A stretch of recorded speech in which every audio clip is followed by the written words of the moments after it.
तर आता हा जो कॅमेरा आपल्याला दिसतोय तो आहे उद्धव ठाकरे ज्या हॉटेलमध्ये थांबलेले आहेत त्या हॉटेल बाहेरचा आणि इथल्या वातावरणावरून आणि कार्यकर्त्यांच्या एकंदरीत बॉडी लँग्वेजवरून आपल्या लक्षात येईल की काही क्षणातच आता उद्धव ठाकरे इथून बाहेर येणार आहेत आणि ते राम मंदिराच्या दिशेने इथून निघतील।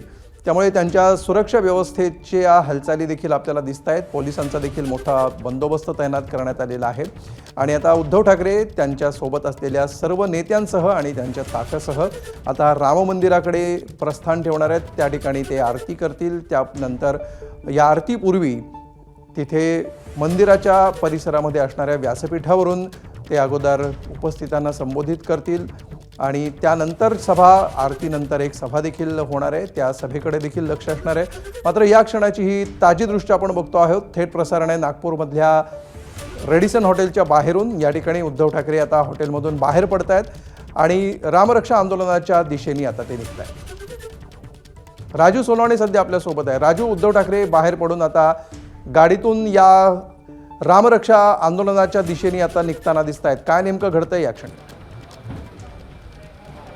आपण पाहतोय की रामरक्षा पडलेला आहे आणि पुढच्या 5 ते 10 मिनिटांमध्ये राम मंदिरात पोहोचतील। त्या ठिकाणी रामरक्षा पठण जे आहे ते केलं जाणार आहे। त्यामुळे आपण पाहतोय की उद्धव ठाकरे यांच्यासोबत ठाकरे गटाचे पदाधिकारी सुद्धा आपल्याला पाहायला मिळतात। आदित्य ठाकरे सोबत आहेत, त्याचप्रमाणे आपण पाहतोय अनिल देसाई असतील किंवा इतर आमदार सुद्धा उपस्थित आहेत आणि सगळे आता राम मंदिराच्या दिशेने निघालेले पाहायला मिळतात। खरं तर उद्धव ठाकरे यांचं नागपूरमधील हे आंदोलन जे आहे ते चर्चेत आहे, कारण मुख्यमंत्र्यांचं हे होम ग्राउंड आहे, संघ मुख्यालय आहे आणि त्या ठिकाणी उद्धव ठाकरेंनी येऊन राम मंदिरावरती आंदोलन करणं हे जे आहे ते सगळ्यांसाठीच एक वेगळा आणि महत्त्वाचा विषय आहे। त्यामुळे आपण पाहतोय की या आंदोलनासाठी जे आहे ते ठाकरे गटाचे अनेक ठिकाणाहून पदाधिकारी पोहोचलेले सुद्धा आपल्याला पाहायला मिळतात आणि पाहतोय आपण पुढच्या काही वेळामध्ये उद्धव ठाकरे जे आहेत ते राम मंदिरामध्ये दाखल होतील आणि त्या ठिकाणी या आंदोलनाला जे आहे ते सुरुवात होणार आहे। खरं तर आपण पाहतोय की हे आंदोलन होत असताना नेमकं पोलीस असतील किंवा अगदी भाजप असेल किंवा इतर पक्षांची सुद्धा काय भूमिका असणार आहे हे फार महत्त्वाचं असणार आहे। कारण आपण पाहतोय का उद्धव ठाकरेंच्या या आंदोलनाला प्रत्युत्तर म्हणून नवनीत राणा असतील किंवा रवी राणा यांचं सुद्धा अमरावतीमध्ये आंदोलन जे आहे ते सुरू झालेलं आहे। त्यामुळे उद्धव ठाकरे हे आंदोलन करत असताना नेमकी काय भूमिका घेतात, नागपूरमध्ये येऊन आपलं भाषण सुरू असताना त्यामध्ये नेमकं काय बोलतात हे सुद्धा पाहणं महत्त्वाचं राहणार आहे। आपण पाहतोय की उद्धव ठाकरे यांच्या ह्या आंदोलनाला पाठिंबा देण्यासाठी ठाकरे गटाचे आमदार असतील, खासदार असतील ते या ठिकाणी दाखल झालेले आहेत। अगदी मुंबईचे सुद्धा काही पदाधिकारी आलेले आहेत, महाराष्ट्रभरातून पदाधिकारी या ठिकाणी पोहोचलेले आहेत आणि हे आंदोलन जे आहे ते यशस्वी करण्यासाठी जे आहे ते प्रयत्न केला जाणार आहे। पाहतोय आपण हॉटेलच्या बाहेर आता ह्या सगळा उद्धव ठाकरेंच्या गाड्यांचा ताफा जो आहे तो बाहेर पडलेला आहे आणि आता थेट रामनगर मंदिराच्या दिशेने हा ताफा जाताना आपल्याला पाहायला मिळतोय। खरं तर राम मंदिरामध्ये रामरक्षा पठण केलं जाईल आणि त्यानंतर बाजूलाच छोटेखानी जी आहे ती उद्धव ठाकरेंची सभा होणार आहे। ही सभा होत असताना नेमकं राम मंदिरमध्ये जो काही गैरव्यवहार झालेला आहे त्याच्यावरती उद्धव ठाकरे काय बोलतात हे सुद्धा पाहणं अतिशय महत्त्वाचं असणार आहे। खरं तर नागपूरमध्ये आल्यानंतर उद्धव ठाकरे भाजप असेल किंवा संघावरती नेमकी काय भूमिका घेतात, त्यांच्यावरती काही जे आहे ते भाष्य करणार आहे का, याकडे सगळ्यांचं लक्ष लागलेलं आहे। खरं तर आपण पाहतोय का उद्धव ठाकरेंचं हे आंदोलन आहे, मात्र यामध्ये काँग्रेसचे सुनील केदार जे माजी मंत्री आहेत आणि काँग्रेसचे नेते आहेत ते सुद्धा सहभागी होणार आहे। आणखी काँग्रेस असेल किंवा शरद पवारांचे राष्ट्रवादीचे काही नेते यामध्ये सहभागी होतात का, पाठिंबा देतात का, हे सुद्धा पाहणं अतिशय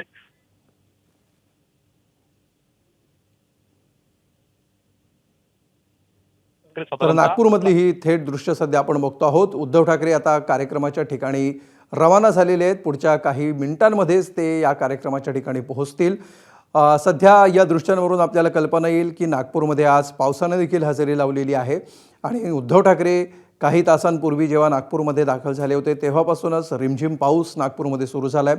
त्यामुळे या सगळ्या आंदोलनाला कितपत प्रतिसाद मिळतो आणि अपेक्षित गर्दीवर याचा काही परिणाम होतो का, याकडे देखील सर्वांचं लक्ष असणार आहे।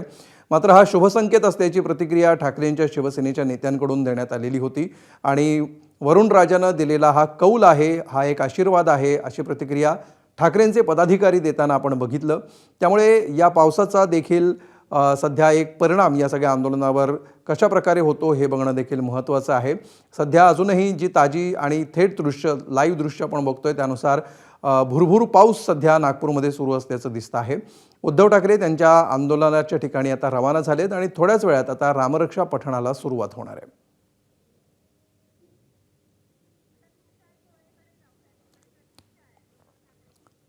तर तुषार कोहळे सध्या आपल्यासोबत आहे. तुषार, उद्धव ठाकरे रवाना झालेले आहेत आणि पुढच्या काही मिनिटांमध्येच ते पोहोचतील. तू याच ठिकाणी आहेस ज्या ठिकाणी आता हे रामरक्षा पठण होणार आहे. काय हालचाली दिसत आहेत या क्षणी आणि इथून पुढे आता कसा कार्यक्रम असेल? निश्चित जर का आपण बघितलं तर मंदिराच्या बाहेर जिथे रस्त्यावर छोटेखानी सभा होणार आहे तिथे कार्यकर्त्यांमध्ये मोठा उत्साह पाहायला मिळत आहे. डीजेचा आवाज मोठ्याने तिथे घोंगावताना देखील आपल्याला ऐकू येतो. महत्त्वाचं गोष्ट की उद्धव ठाकरे निघाले साधारण 10 मिनिटांमध्ये ते इथे पोहोचणार आहे. 10 मिनिटांमध्ये इथे पोहोचल्यानंतर सुरुवातीला ते बाजूला जो व्यासपीठ तयार करण्यात आलेला आहे त्या व्यासपीठावर ते जाणार आहे आणि त्यानंतर कार्यकर्त्यांना ते अभिनंदन करेल आणि त्यानंतर मग रामरक्षा पठणाच्या कार्यक्रमाला सुरुवात होईल. आपण याआधी देखील बघितलं की ते आसन व्यवस्था पूर्णतः तयार करण्यात आलेली आहे. उद्धव ठाकरे असेल, आदित्य ठाकरे असेल, संजय राऊत असेल, अंबादास दानवे असेल किंवा इतर जे पदाधिकारी आहे, इतर शिवसेना उद्धव बाळासाहेब ठाकरे पक्षाचे आमदार आहे त्यांच्या बसायची व्यवस्था केलेली आहे. पाठीमागे पदाधिकारी बसणार आहे.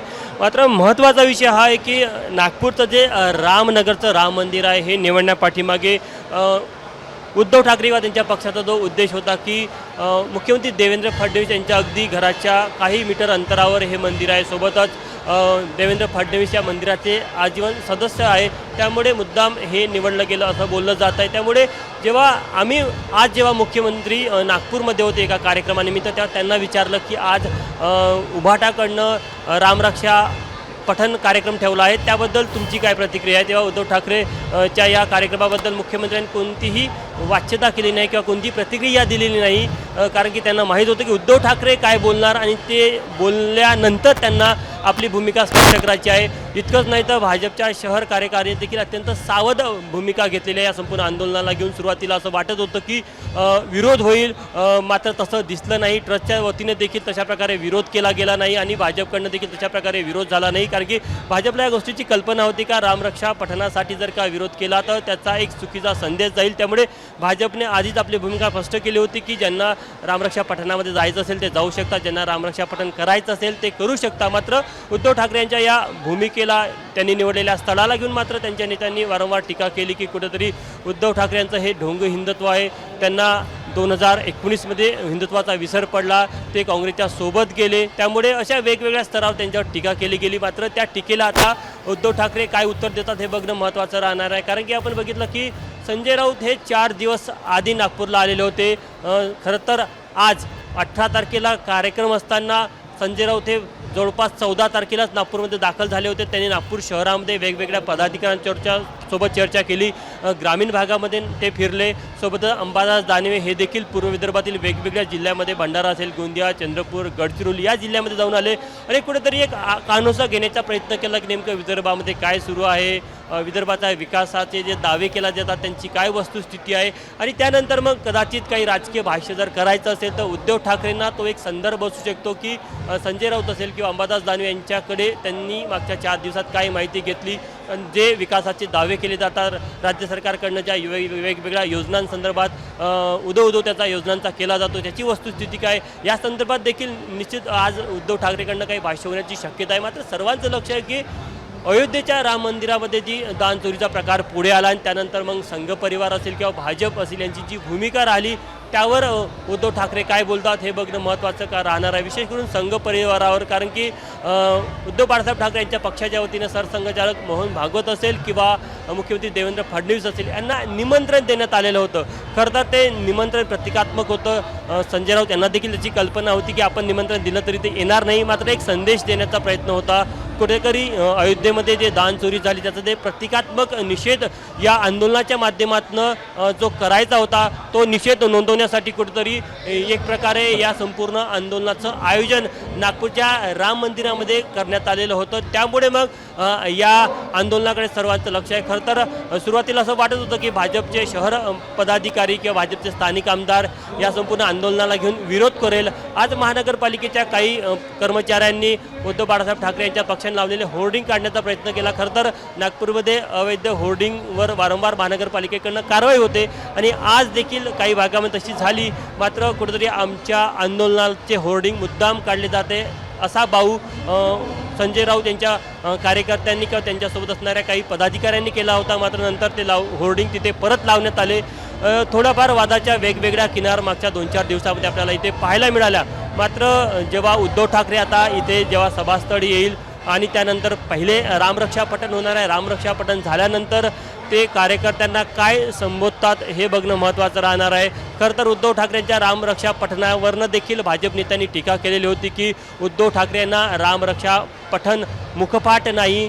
त्यामुळे आज नेमकं काय होतं इथे रामरक्षा पठण करताना उद्धव ठाकरे ते मुखपाठ करून आले का किंवा वाचून ते म्हणतात का हे देखील बघणं महत्त्वाचं असणार आहे. कारण की इथे रामरक्षा पठण करण्यासाठी विशेष करून पुजाऱ्यांना देखील बोलावण्यात आलं आहे, ज्यांना त्यावर अभ्यास आहे, ज्यांना त्याचा उच्चार स्पष्ट येतो अशा लोकांना देखील आमंत्रित करण्यात आलेलं आहे. त्यांच्यासोबत मग उद्धव ठाकरे असेल, आदित्य ठाकरे असेल किंवा इतर पदाधिकारी ते रामरक्षा पठण करणार आहे.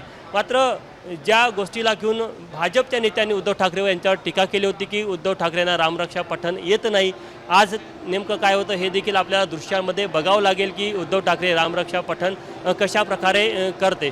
मात्र अयोध्येच्या दानपेटीचा चोरीचा जो प्रकार होता तिथे SIT स्थापन करण्यात आली, काही तिथल्या पदाधिकाऱ्यांवर कर्मचाऱ्यांवर कारवाई करण्यात आली, त्याला घेऊन देखील उद्धव बाळासाहेब ठाकरे यांच्या पक्षाने आक्षेप नोंदवला होता की खरं तर या संपूर्ण कारवाईचा एक देखावा केला जात आहे. मुळात जे चोर आहे किंवा ज्या या संपूर्ण चोरीच्या पाठीमागे, लुटीच्या पाठीमागे जे मास्टर माइंड आहे ते अजूनही बाहेर आहे, त्यांच्यावर कारवाई व्हायला पाहिजे.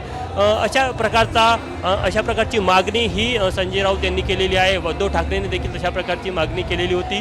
त्यामुळे त्यावर अजून आज उद्धव ठाकरे काय सविस्तर भूमिका मांडेल हे बघणं महत्त्वाचं राहणार आहे. त्या व्यतिरिक्त मुख्यमंत्र्यांचं होम टाऊन आहे, मुख्यमंत्र्यांच्या शहरामध्ये, संघाच्या मुख्यालयामध्ये उद्धव बाळासाहेब ठाकरे यांच्या पक्षाच्या वतीनं हे रामरक्षा पठण केलं जात आहे. तर एक सांकेतिक सिम्बॉलिक स्थळ त्यांनी निवडलं. त्यामुळे त्यांना या गोष्टीची कल्पना होती की नागपूरमधला रामरक्षा पठणाचा जो आंदोलनाचा कार्यक्रम आहे तो निश्चितच देशामध्ये चर्चेला जाईल.